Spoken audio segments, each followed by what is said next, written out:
Hello, my friend. Stay a while and listen. What's going on, guys? It's Filthy and I'm back with another video. Today we're looking at the top Demon Hunter push build. This is the Legacy of Dreams Rapid Fire DH. And this build really does hit very hard and it's incredibly tanky. Now I'm going to give you a casual way of playing it that probably drops it one rift level below the probably top clearing build, but makes it a bit easier just because you get so much more toughness.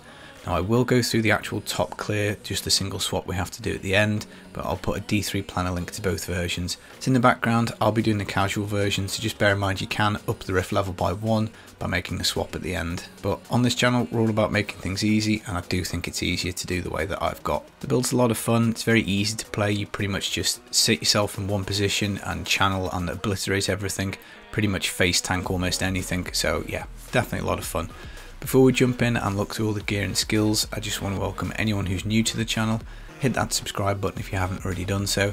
As always guys, a thumbs up is greatly appreciated.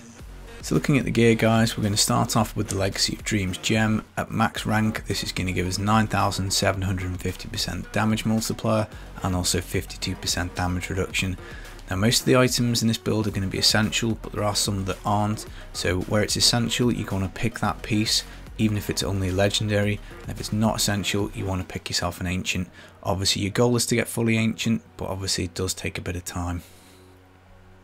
Now the skill we're going to be using is Rapid Fire. We're going to take Bombardment, which is a fire rune, because this is going to be a grenades build. So pretty much all the damage we're looking to buff grenades and Rapid Fire, and then anything else is going to be toughness or utility based. So in the cube we've got the Wahani Assaulter. This is an absolutely incredible damage increase.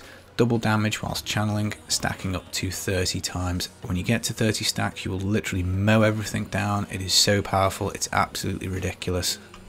So on the offhand we've got the Sin Seekers. Rapid Fire no longer has a channel cost, that's great, so it does use resource when we initially activate it, but after that it's completely free, and we also deal increased damage. Mine's not very good, this is a pretty rubbish offhand, I'd like a better one, but it's just the best that I've got at the moment. The Mantle of Channeling is going to give us up to 25% increased damage whilst we channel, and also damage reduction. Brilliant item, again mine's not particularly well rolled, but you know, you just got to do the best you can.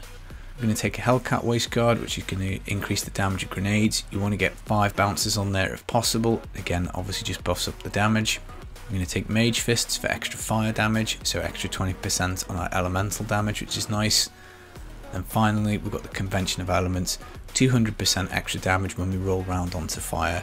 And what I would say is the cycle before fire is cold, so what you need to do is, provided there are enemies around, if you are moving from place to place, what you need to do is when you do get to cold, if there's enough enemies to kill, you need to stop and you need to start channeling, because by the end of cold you'll be at 30 stacks.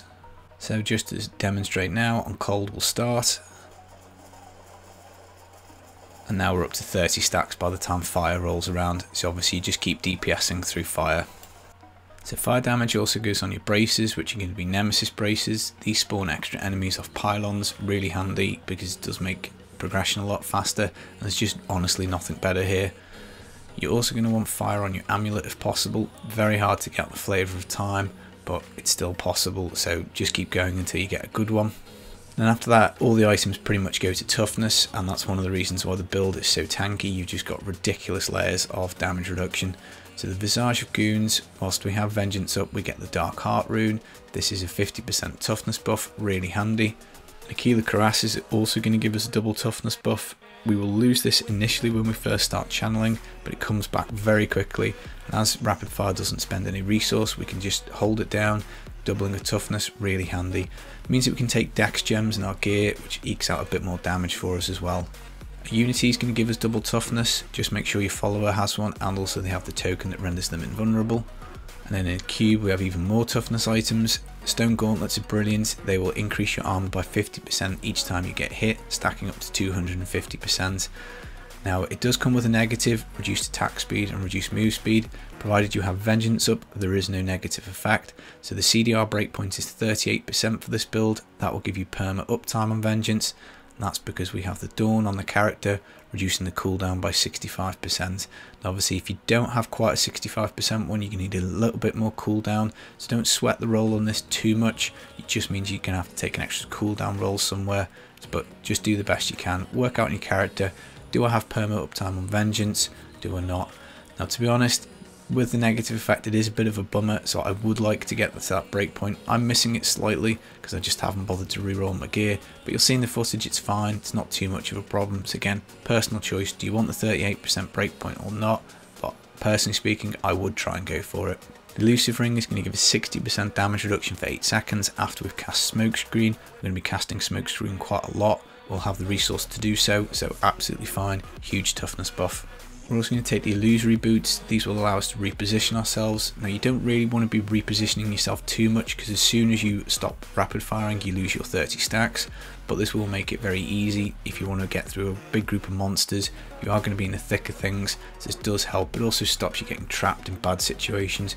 Just make sure you get rapid fire on your boots and good stats, and obviously you have to do Act 2 bounties for this. They primarily drop from Act 2, they can also drop from Act 4 or 5, but 4 or 5 contain everything, so farm Act 2 if you want these. And the last item is the trousers. I've just got these on because they're really well rolled and I've got an augment on them, but in theory the best in slot would be swamplands. That'll give you another 20% fire damage.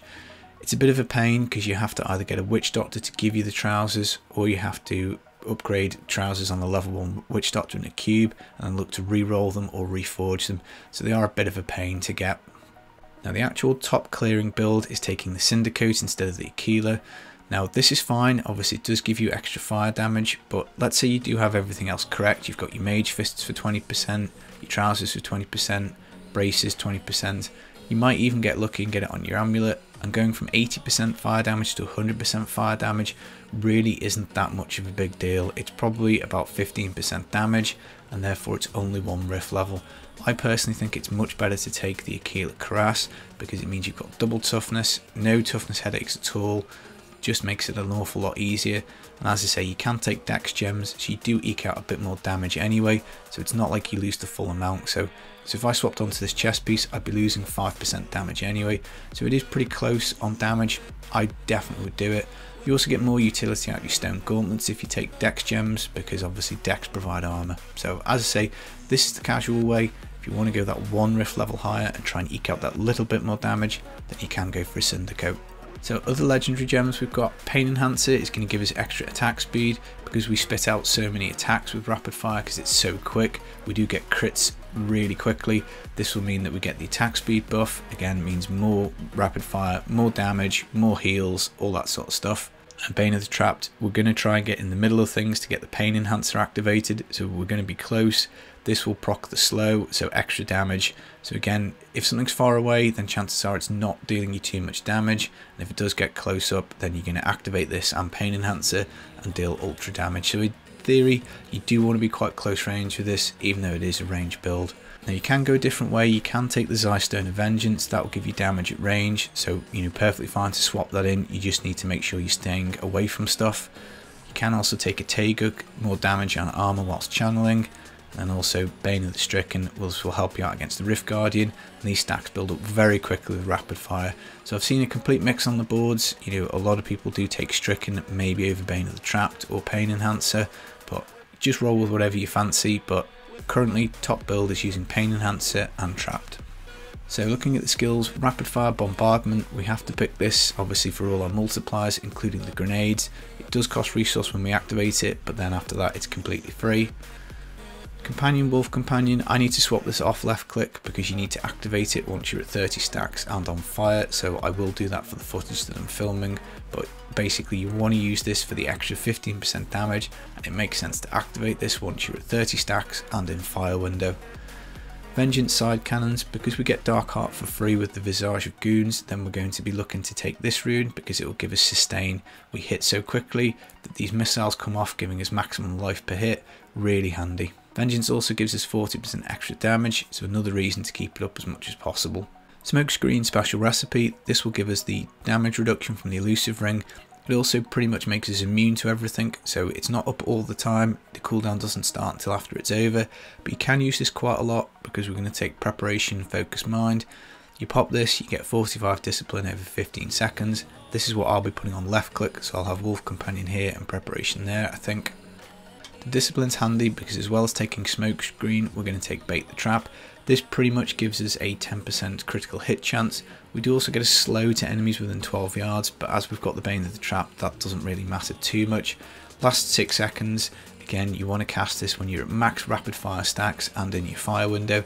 So the idea is you build your stacks up with rapid fire in cold cycle. Once you get to 30 stacks in fire, popping wolf companion, which should be here, and you'll bait the trap, extra damage, murder everything. Tactical advantage, after using smokescreen we get 60% move speed for 2 seconds, really helps us get around the map quickly because we don't actually have teleport.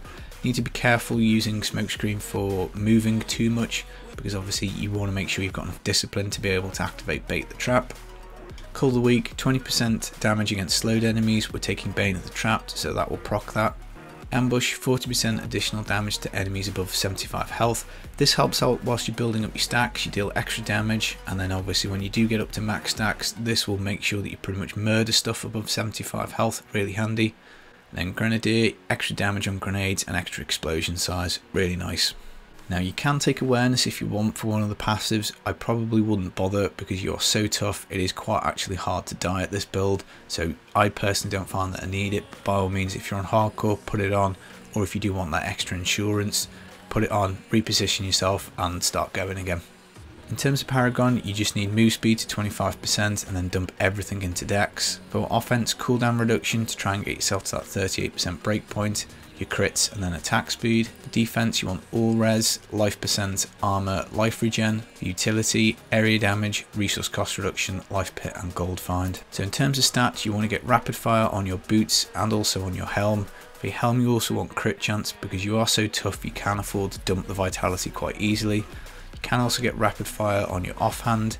You want to make sure that this multiplier is as high as possible. For your Dawn, you want to get Vengeance percent as close to 65 as possible. Hellcat waist card, 5 bounces if possible. Area damage and cooldown on your shoulders definitely. And on gloves, I probably would go Dex, crit, and then maybe take cooldown to get to that 38%, and if not, area damage. As always guys, there will be a D3 planner link with all the bits that you need in there. So that's it guys, it's a really fun build to play, very easy, quite low brain power, not too much of rotation, really tanky.